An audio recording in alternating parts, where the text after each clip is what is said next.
பிரித்தானியாவில் இருந்து ரணிலுக்கு வந்த உத்தரவு, முடிவை மாற்றிய ரணில். வெளியான பின்னணி, புலம்பெயர் தேசத்தில் இருந்து இயக்குவது யாரு?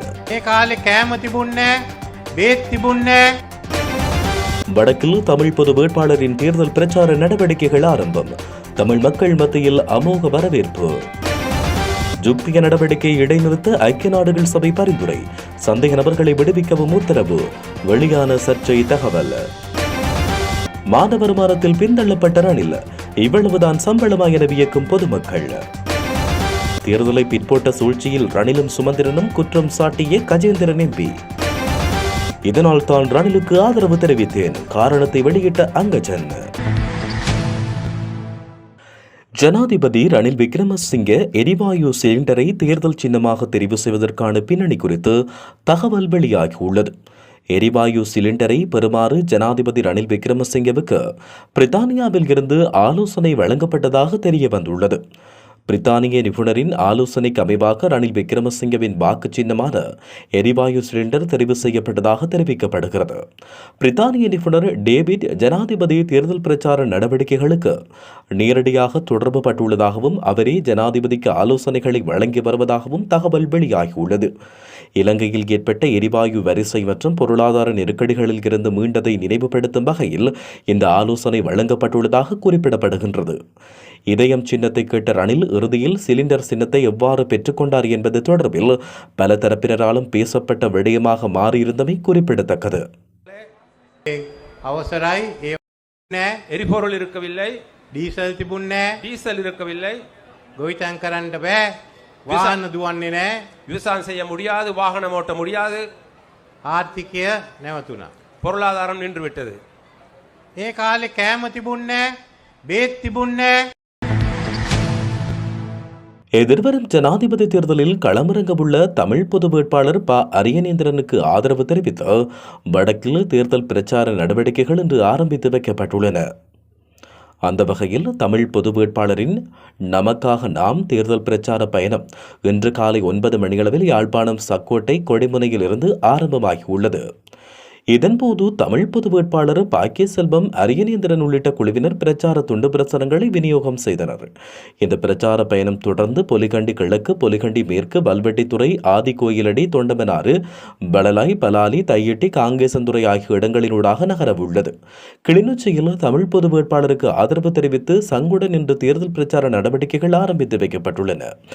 தாயக செயலணி என்ற அமைப்பின் ஏற்பாட்டில் தமிழரசுக் கட்சியின் ஆதரவாளர்கள் உள்ளிட்ட ஏனைய கட்சிகளின் ஆதரவாளர்கள், பொதுமக்கள் என பலர் இணைந்து குறித்த பிரச்சார நடவடிக்கையினை ஆரம்பித்து வைத்தனர்.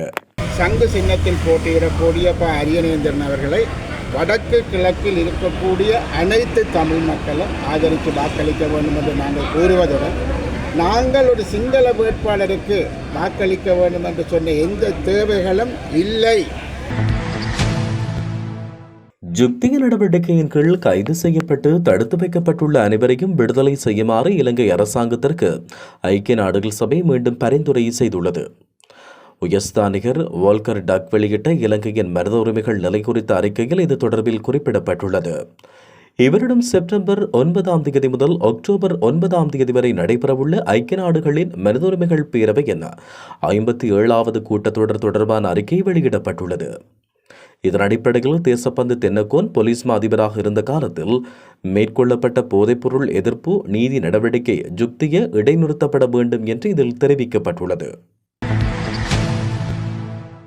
ஜனாதிபதி தேர்தலில் போட்டியிடும் பிரதான வேட்பாளர்களில் அதிக மாத வருமானம் பெறும் வேட்பாளராக திலித் ஜெயவீரவும், குறைந்த மாத வருமானம் கொண்ட வேட்பாளராக ரணில் விக்ரமசிங்கவும் அறிவிக்கப்பட்டனர். லஞ்சம், ஊழல் மற்றும் சொத்துக்களை புலனாய்வு செய்வதற்கான ஆணைக்குழு வெளியிட்டுள்ள தகவலுக்கு அமைய மஃபீம ஜனதா கட்சியிலிருந்து இவருடைய ஜனாதிபதி தேர்தலில் போட்டியிடும் வர்த்தகர் திலித் ஜெயவீரவின் மாத வருமானம் 1,65,00,000 ரூபாய் என தெரிவிக்கப்பட்டுள்ளது. இரண்டாவது அதிகூடிய மாதாந்த வருமானம் சட்டத்தரணி விஜயதாச ராஜபக்ஷ என்றும் அவரின் மாத வருமானம் 13,45,000 ரூபாய் எனவும் தெரிவிக்கப்பட்டுள்ளது.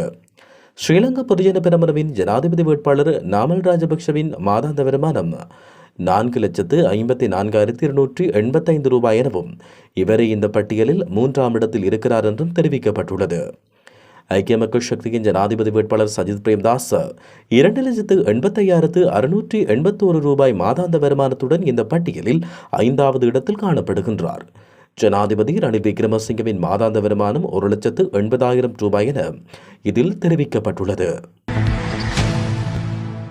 கடந்த காலத்தில் மாகாண சபை தேர்தலை பிற்போட்ட சூழ்ச்சியில் ரணிலும் சுமந்திரனும் செயற்பட்டார்கள் என நாடாளுமன்ற உறுப்பினர் செல்வராசா கஜேந்திரன் குற்றம் சுமத்தியுள்ளார்.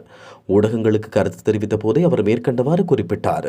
தற்போதைய ஜனாதிபதி ரணில் விக்ரமசிங்க மற்றும் சுமந்திரன் ஆகிய இருவரும் தமது அதிகாரங்களை நிலைநிறுத்துவதற்காகவே செயற்பட்டுக் கொண்டிருக்கிறார்கள் என கஜேந்திரன் குறிப்பிட்டார்.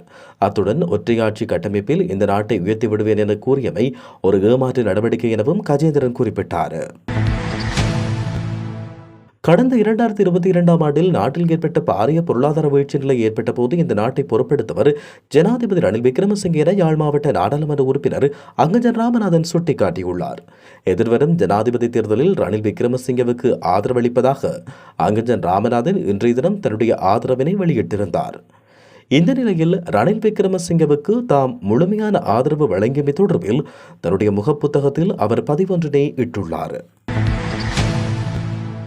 பிரித்தானியாவில் இருந்து ரணிலுக்கு வந்த உத்தரவு, முடிவை மாற்றிய ரணில், வெளியான பின்னணி, புலம்பெயர் தேசத்தில் இருந்து இயக்குவது யாரு? வடக்கில் தமிழ் பொது வேட்பாளரின் தேர்தல் பிரச்சார நடவடிக்கைகள் ஆரம்பம். தமிழ் மக்கள் மத்தியில் அமோக வரவேற்பு. ஜுக்திய நடவடிக்கை இடைநிறுத்த ஐக்கிய நாடுகள் சபை பரிந்துரை, சந்தேக நபர்களை விடுவிக்கவும் உத்தரவு, வெளியான சர்ச்சை தகவல். மாத வருமானத்தில் பின்தள்ளப்பட்ட ரணில், இவ்வளவுதான் சம்பளமா என வியக்கும் பொதுமக்கள். தேர்தலை பிற்போட்ட சூழ்ச்சியில் ரணிலும் சுமந்திரனும் குற்றம் சாட்டிய கஜேந்திரன் எம்பி. இதனால் தான் ரணிலுக்கு ஆதரவு தெரிவித்தேன், காரணத்தை வெளியிட்ட அங்கஜன்.